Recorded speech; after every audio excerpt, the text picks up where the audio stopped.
S M Farhad Hossain 2016-17 সেশনের কবি জসিমউদ্দিন হল, ঢাকা বিশ্ববিদ্যালয়ের ফার্সি ভাষা ও সাহিত্যের একজন শিক্ষার্থী। তো আজকে লাইভে আসার একটা বিশেষ কারণ অনুভব করছে যে বিগত কিছুদিন যাবৎ সামাজিক যোগাযোগ মাধ্যমে একটা তথ্য বা ধোঁয়াশাপূর্ণ একটা তথ্য কিংবা ভিডিও আর কি প্রচারিত হচ্ছে, যেটা অনেকেই না বুঝতেছে না। আমাকে অনেকেই মেনশন দিচ্ছে, ফোন করছে।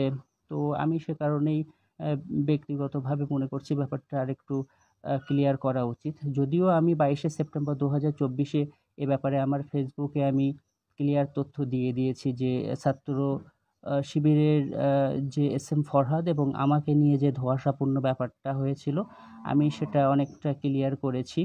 তো তারপরেও অনেকে ব্যাপারটা একটু মিসকনসেপশনে আছেন। তো তাদের উদ্দেশ্যে আমি আর কি লাইভে আসলাম। সেটা হচ্ছে, আমি এস এম ফরহাদ, বাসা সাতক্ষীরা, 16-17 সেশন। এবং ওই যে ফরহাদ, ও আমার হলেরই, কবি জসিমউদ্দিন হলেরই 2017-18 সেশনের সমাজ কল্যাণ ও গবেষণা ইনস্টিটিউটের ছাত্র। ওর বাসা চট্টগ্রাম। তো অনেকে আমাকে আর ওকে আর কি মিলিয়ে ফেলছেন, কিন্তু ব্যাপারটা হচ্ছে আমি তো আর ও এক নয়। ও ছাত্র শিবিরের সেক্রেটারি ছিল তখন, এখন প্রেসিডেন্ট। তো ঢাকা বিশ্ববিদ্যালয়ের। তো আমার ছাত্রলীগ সংশ্লিষ্টতার ব্যাপারেও অনেকে জানতে চেয়েছেন। সেটা হচ্ছে, আমার 2022 সালের একেবারেই শেষের দিকে, সম্ভবত নভেম্বর ডিসেম্বরের দিকেই আমাদের কমিটি হয় এবং তার পরবর্তী দিনই নতুন কমিটির জন্য সম্মেলন অনুষ্ঠিত হয়। তো সেই হিসাবে ছাত্রলীগের যে সহসভাপতি হিসাবে যে নামটা দেখা যাচ্ছে সেটা আমি। তো পরবর্তীতে জুলাই 2024-এ যে আন্দোলন হয়, কোটা সংস্কার আন্দোলন, সেখানে আমি এবং আমার মতো আরও অনেকে ছাত্রলীগের বিদ্রোহী হয়ে এবং ওই 14 তারিখ সন্ধ্যাবেলায় পদত্যাগ করে আর কি আমরা আন্দোলনে প্রত্যক্ষভাবে অংশগ্রহণ করি। ওই দিন তুমি কে আমি কে, রাজাকার রাজাকার স্লোগানে আমরা সমস্ত ক্যাম্পাস এবং রাজু ভাস্কর্যে আমরা অবস্থান নেই।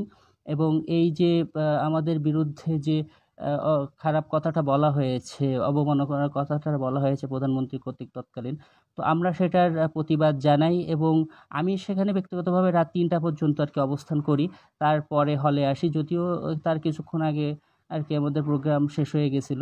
তো আমরা জানি যে ওই দিন ছাত্রলীগের যাদের প্যাডে ছিল তারা অসংখ্য ছাত্র আমরা এই অন্যায়ের প্রতিবাদে আমরা চলে গিয়েছি। তার পরবর্তীতে 15, 16, 17 তারিখ পর্যন্ত আমরা ক্যাম্পাসেই আন্দোলন করেছি। 16 তারিখে আমরা যে শহীদ মিনার, কেন্দ্রীয় শহীদ মিনারে আমরা ওখানে আন্দোলন করেছি। ওখানে আমাদের অবরুদ্ধ রাখা হয়েছিল বিভিন্ন ছাত্রলীগ বা হচ্ছে আরও আইন শৃঙ্খলা রক্ষাকারী বাহিনীর দ্বারা। তো আমরা সেখানে আর কি ছিলাম। পরবর্তীতে ঢাকার যে পুরান ঢাকার যে বিভিন্ন মেসে আমি থাকছি, ওখানে থেকে আন্দোলন পরিচালনা করছি। তো ব্যাপারটা হয়েছে, এটা হচ্ছে তো আমার ব্যাপারটা আমি বললাম। তো আর একটা ব্যাপার, সেটার জন্য আর কি ফেসবুকে লাইভে আসা, সেটা হচ্ছে ডাকসুকে কেন্দ্র করে সম্প্রতি এস এম ফরহাদের নাম এডিট হয়েছে, সেটা একটা ব্যাপার। কিন্তু ডাকসুকে আর কি অফ করে দেওয়ার একটা চক্রান্ত চলছে, এমনও আমরা দেখতে পাচ্ছি। তো ব্যাপারটা হচ্ছে যে আমি ফরহাদ আর এস এম ফরহাদ তো এক না। আমার নাম এস এম ফরহাদ হোসাইন, ও এস এম ফরহাদ। আমার বাসা সাতক্ষীরা, ওর বাসা চট্টগ্রাম। আমি ছাত্রলীগের সহসভাপতি ছিলাম, কিন্তু ও ছাত্রলীগের তো সহসভাপতি ছিল না।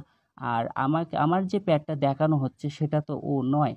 তো ব্যাপারটা হচ্ছে এই, আমি প্রত্যাশা করব ডাকসু এত বছর পর, যদিও 2019 সালে হয়েছিল এবং 2018 সালের যে আন্দোলন হয়েছিল সেখানেই কিন্তু আমরা আর কি অংশগ্রহণ করেছিলাম, এবং তার যে একটা ক্ষত সেটাও আমার হাতে এখনো আছে, আমার বাম হাতে।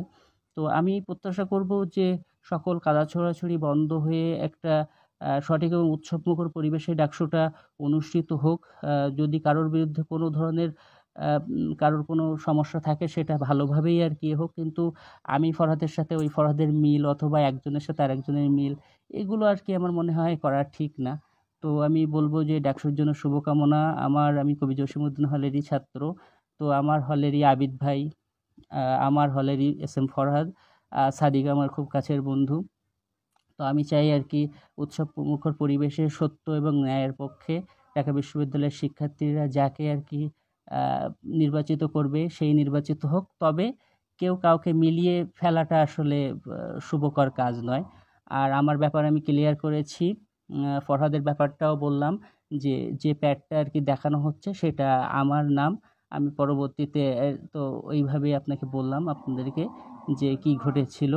তো সবার জন্য শুভকামনা, ভালো থাকবেন, দোয়া রাখবেন, আর ডাকসুটা অনুষ্ঠিত হোক সেটাই প্রত্যাশিত। আসসালামু আলাইকুম।